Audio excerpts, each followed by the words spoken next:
Ganitong luto ang gawin mo sa adobo, sigurado mapapa-extra rice ka.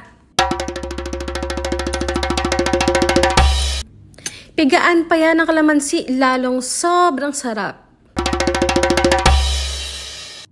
Tara, luto na tayo.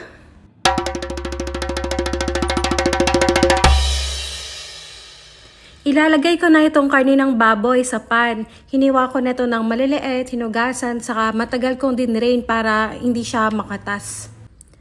Kalahating kilo nga pala yan, saka ayan o, ganyan size ko hiniwa. Imemekos-mekos ko na lahat ng ingredients dito sa pan. Sunod namang ilalagay ang 1 tasa ng suka. 1/4 cup ng soy sauce. 2 cups of water. Pwede din natin dagdagan mamaya habang niluluto kasi kailangan mapalambot natin itong pork. Sunod naman, ilalagay pa natin itong mga iba pang pampalasa.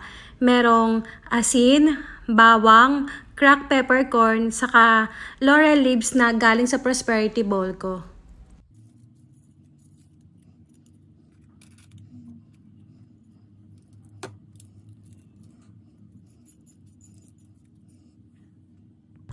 Pag nailagay na lahat ng ingredients, isasalang naman natin to sa apoy. Pakukuluin muna natin ito sa medium flame. Ayan, kumukulo na. Hihinaan na natin yung apoy. Kailangan nasa low fire lang.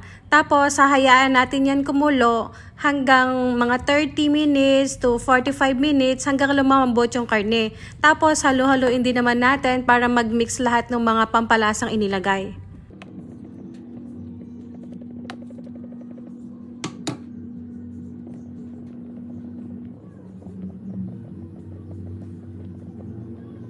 May 20 minutes na itong kumukulo at nag-reduce na yung liquid. Yan ho ang gusto natin, yung unti-unting naluluto yung karne sa mahinang apoy para mas malasa. Nagdagdag nga pala ako dyan ng konting salt kasi tinikman ko medyo matabang. Adobo style nga din pala to ng granny ko, kaya kokonti lang ang toyo. Ayaw niya kasi yung sobrang maitim na adobo. Ayan, malambot na, saka kung napapansin nyo, nagmamantika na. Hahayaan lang natin na tuluyang maluto itong karne sa sariling mantika.